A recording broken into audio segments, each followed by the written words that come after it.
നമസ്കാരം, middle east ന്യൂസിലേക്ക് സ്വാഗതം. ആദ്യം തലക്കെട്ട്.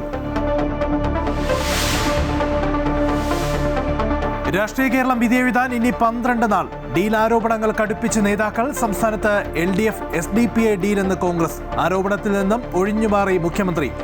മങ്കടയിലും വേങ്ങരയിലും ഇടത് സ്വതന്ത്രരെ SDPA പിന്തുണയ്ക്കും.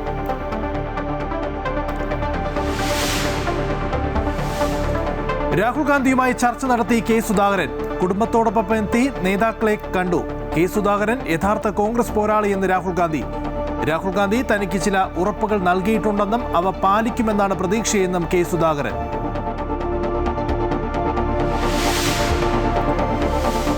ഗൾഫ് മേഖലയിലേക്ക് ആക്രമണം കടുപ്പിച്ചിറാൻ. അബുദാബിയിലേക്ക് ഇറാന്റെ ബാലിസ്റ്റിക് മിസൈൽ ആക്രമണം. 5 ഇന്ത്യക്കാർക്ക് പരിക്ക്. റിയാദിലേക്കുള്ള മിസൈൽ ആക്രമണം തകർത്ത് സൗദി അറേബ്യ. സുൽത്താൻ എയർബേസിൽ 12 അമേരിക്കക്കാർക്ക് പരിക്ക്. 2 പേരുടെ നില ഗുരുതരം. 2 ഇന്ത്യൻ കപ്പലുകൾ കൂടി ഹോർമുസ് കടലിടുക്ക് കടന്നു.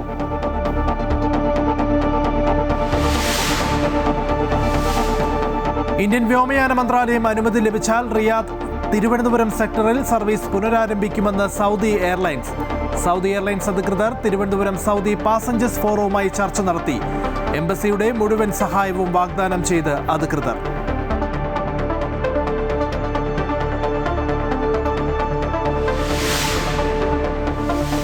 സഹകരണ വകുപ്പിലെ അഴിമതി ആരോപണം തള്ളി സംസ്ഥാന സർക്കാർ. സോഫ്റ്റ്വെയർ കരാർ സുതാര്യം.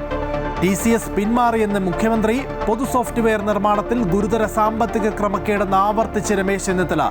ടെൻഡർ ദിനേശ് BD സഹകരണ സംഘത്തിന് നൽകിയതിൽ ദുരുദ്ദേശമെന്നും ആരോപണം.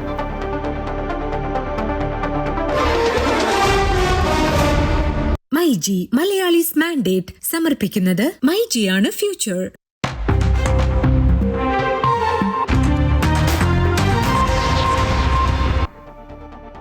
നിയമസഭാ തെരഞ്ഞെടുപ്പിന് ദിവസങ്ങൾ മാത്രം ശേഷിക്കെ ഡീൽ ആരോപണം ശക്തമാക്കി മുന്നണികൾ. സംസ്ഥാനത്ത് LDF SDPA ഡീലെന്നും PDPയുമായും CPMന് കൂട്ടുകെട്ടുണ്ട് എന്നും പ്രതിപക്ഷ നേതാവ് VD സതീശനും മുൻ പ്രതിപക്ഷ നേതാവ് രമേശ് ചെന്നിത്തലയും ആരോപിച്ചു.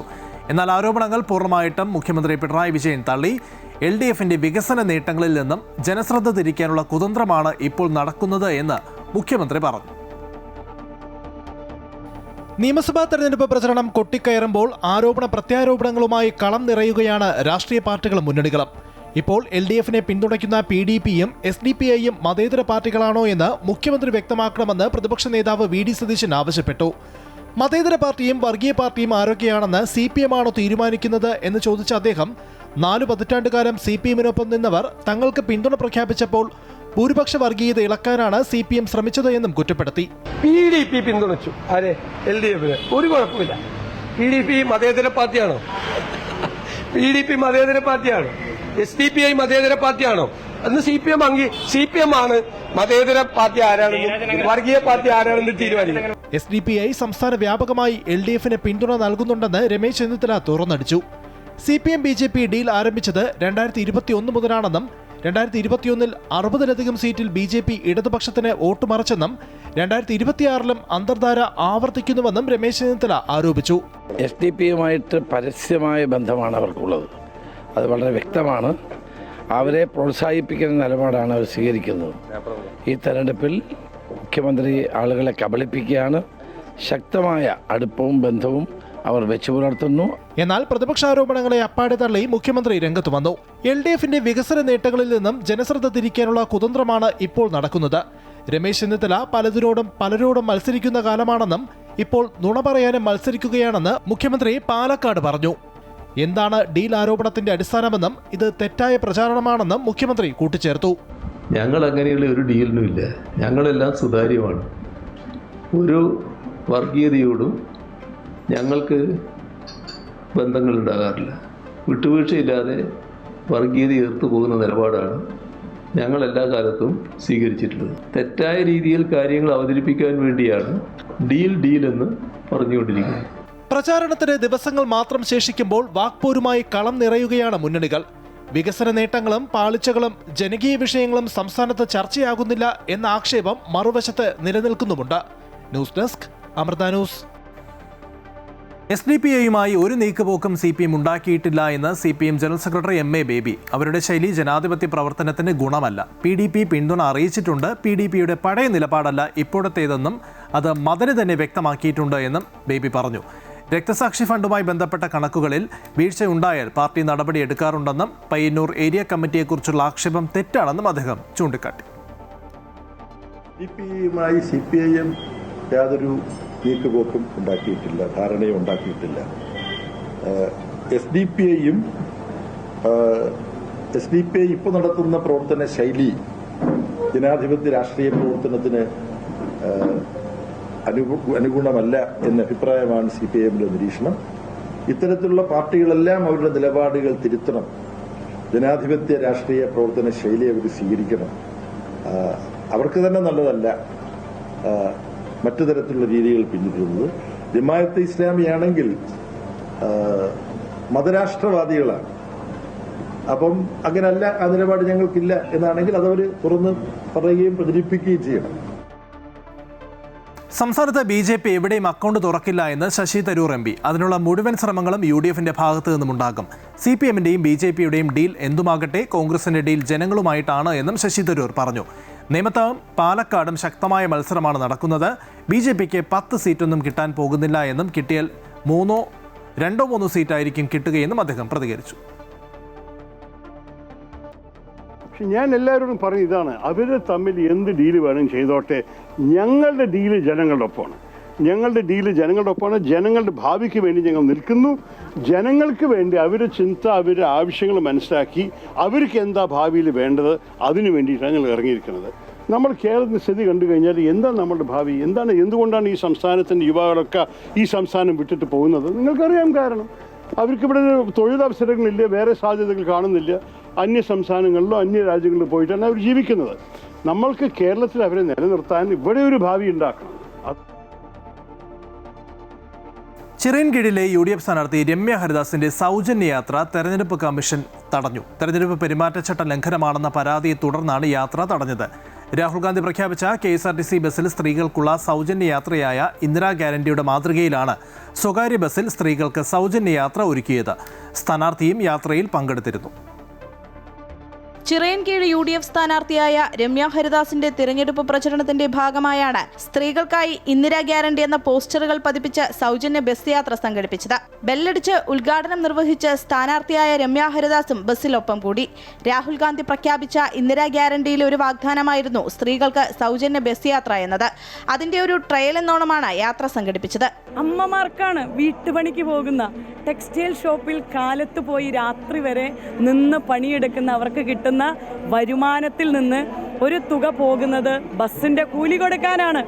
ആ ബസ്സിന്റെ കൂലി പിടിക്കാൻ സ്ത്രീകൾക്ക് കഴിയും UDFന്റെ സർക്കാർ മെയ് 4-ാം തീയതി വരുമ്പോൾ. ലൈൻ ബസ്സിൽ തിരഞ്ഞെടുപ്പ് പ്രചാരണ സാമഗ്രികൾ സ്ഥാപിച്ചായിരുന്നു യാത്ര.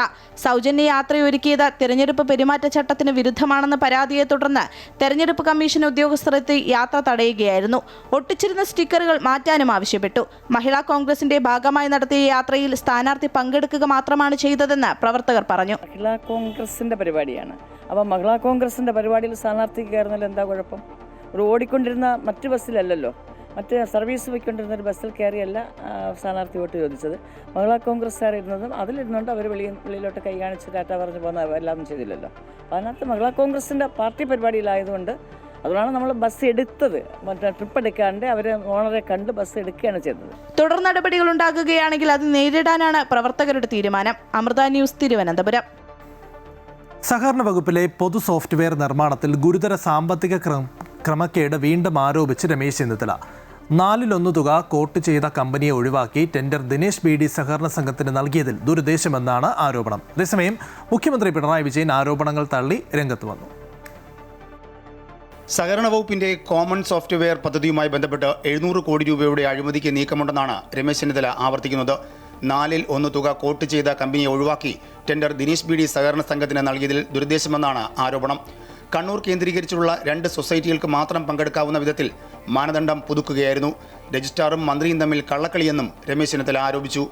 സംസ്ഥാനത്തെ സഹകരണ സ്ഥാപനങ്ങളെ 700 കോടി രൂപയിലധികം നഷ്ടം വരുന്ന തരത്തിലാണ് ഈ പദ്ധതി ഇപ്പോൾ നടപ്പാക്കാൻ രൂപകൽപ്പന ചെയ്തിട്ടുള്ളത്. ആർക്ക് കൊടുക്കാനാണ്? ഉരുളാളുങ്കല്ല് കൊടുത്ത പോലെ ദിനേശ് BD സഹകരണ സംഘത്തിന് ഇത് മുഴുവൻ ഏൽപ്പിച്ചു കൊടുക്കുന്ന ഒരു പരിപാടിയായിരുന്നു. അപ്പോൾ സഹകരണ മേഖലയെ പരിപൂർണമായി CPMന്റെ നിയന്ത്രണത്തിലാക്കാൻ വേണ്ടിയിട്ടുള്ള ഒരു പദ്ധതിയുടെ ആസൂത്രണമായിരുന്നു ഇവിടെ നടന്നത്.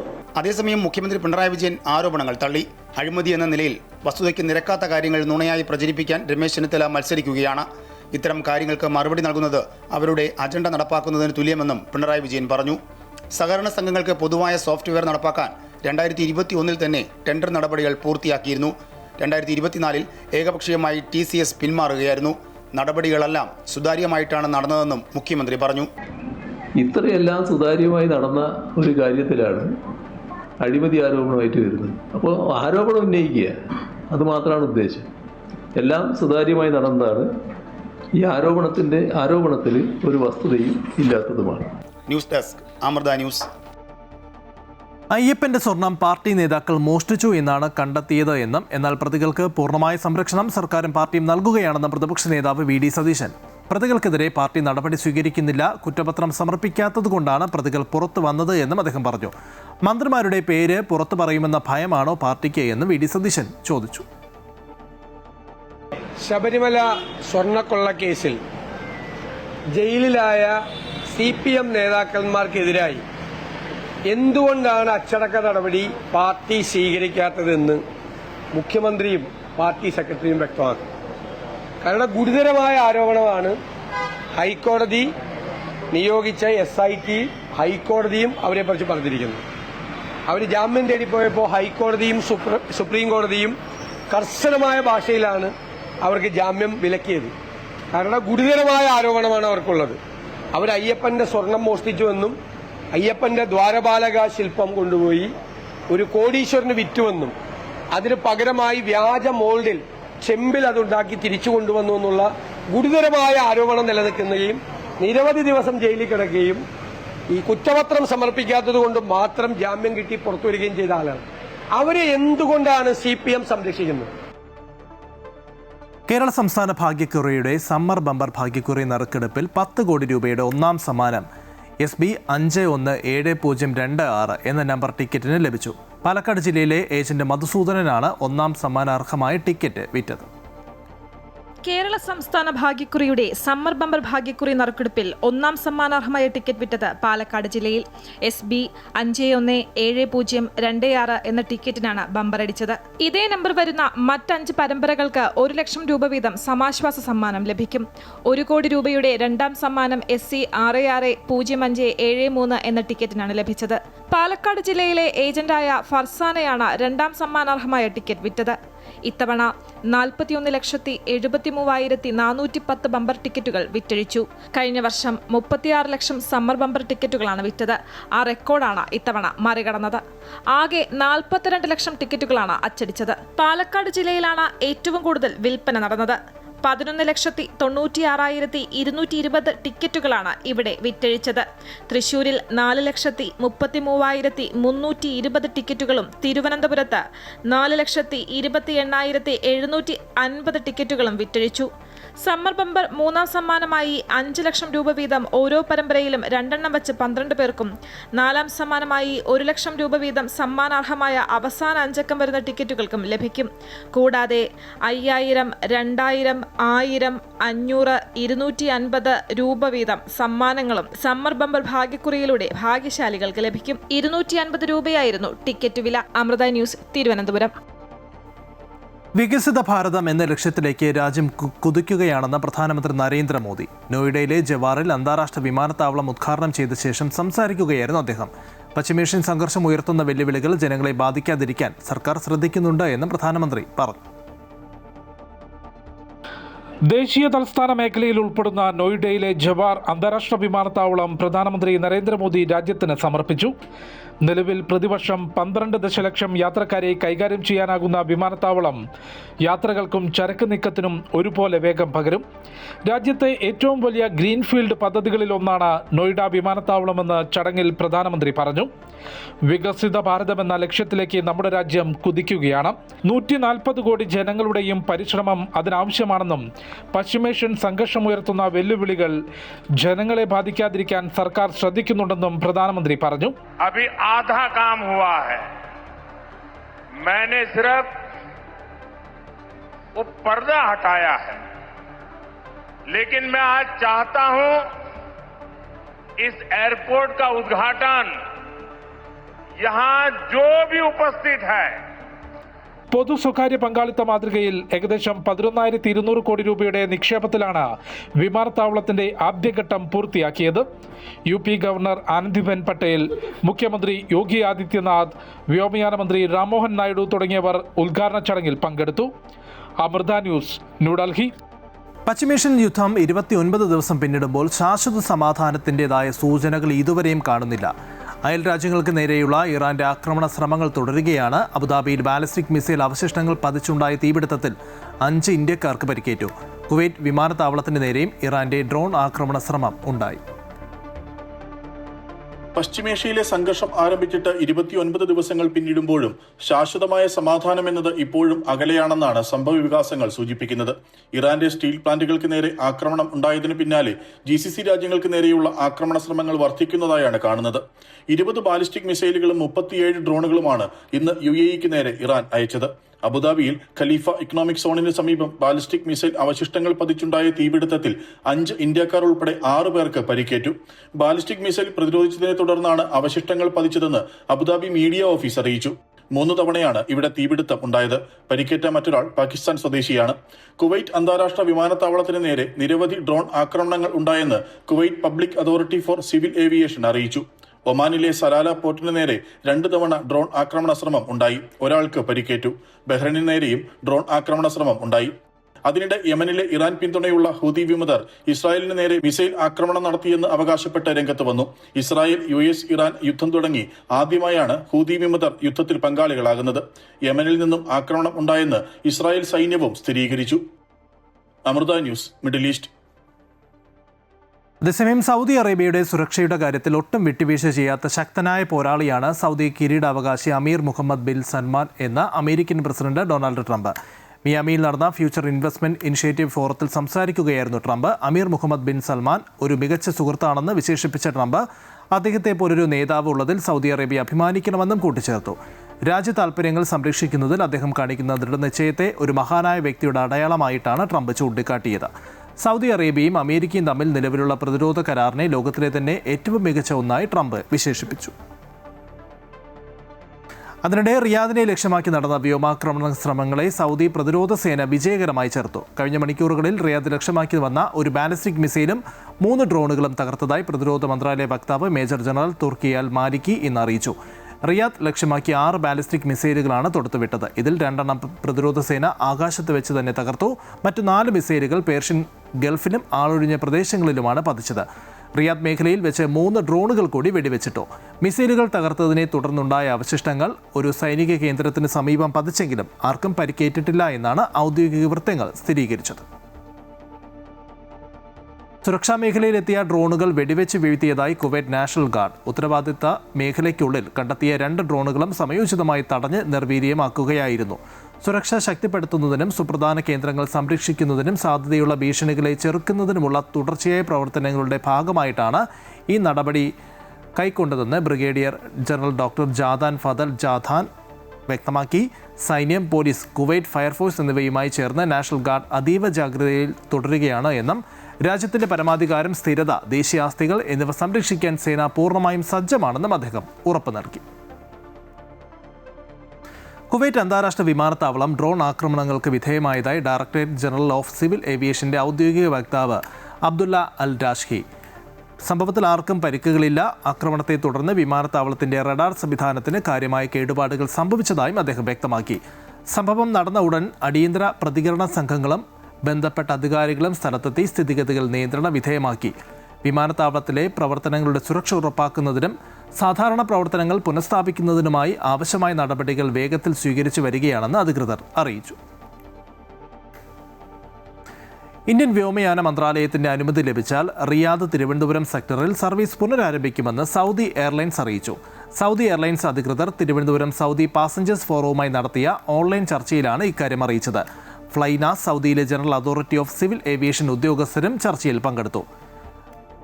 Gaga president Abdul Aziz bin Abdullah, Saudi airlines director engineer Ibrahim Al Omar ഉൾപ്പെടെ മുതിർന്ന 12 ഉദ്യോഗസ്ഥർ പങ്കെടുത്തു. പാസഞ്ചേഴ്സ് ഫോറത്തെ പ്രതിനിധീകരിച്ച് ഡോക്ടർ അബ്ദുൾ അസീസ്, ഷിഹാബ് കൊട്ടുകാട്, ഷംനാഥ് കരുതാകപ്പള്ളി തുടങ്ങിയവർ സന്നിഹിതരായിരുന്നു. എംബസിയുടെ മുഴുവൻ സഹായവും അധികൃതർ വാഗ്ദാനം ചെയ്തു. ആറ്റിങ്ങൽ MP അടൂർ പ്രകാശ് കേന്ദ്ര സിവിൽ ഏവിയേഷൻ മന്ത്രിക്ക് പാസഞ്ചേഴ്സ് ഫോറത്തിന്റെ നിവേദനം നേരത്തെ സമർപ്പിച്ചിരുന്നു. ജിദ്ദയിലെ രുചിപ്രേമികൾക്കായി ഹൈപ്പർ അൽവാഫ ഒരുക്കുന്ന വമ്പൻ പാചക മത്സരം ബിരിയാണി ക്യൂൻ ഏപ്രിൽ 2 ബാഗ്ദാദിയ ബ്രാഞ്ചിൽ വെച്ച് നടക്കും. വൈദഗ്ധ്യവും രുചിക്കൂട്ടുകളും മാറ്റുരയ്ക്കുന്ന ഈ മത്സരത്തിൽ പങ്കെടുക്കാൻ താൽപ്പര്യമുള്ള വനിതകൾ ഏപ്രിൽ 2-ാം തീയതിക്ക് മുൻപായി പേരുകൾ രജിസ്റ്റർ ചെയ്യേണ്ടതാണ്. ആദ്യം രജിസ്റ്റർ ചെയ്യുന്ന 150 പേർക്ക് മാത്രമാണ് മത്സരത്തിൽ പങ്കെടുക്കാൻ അവസരം ലഭിക്കുക.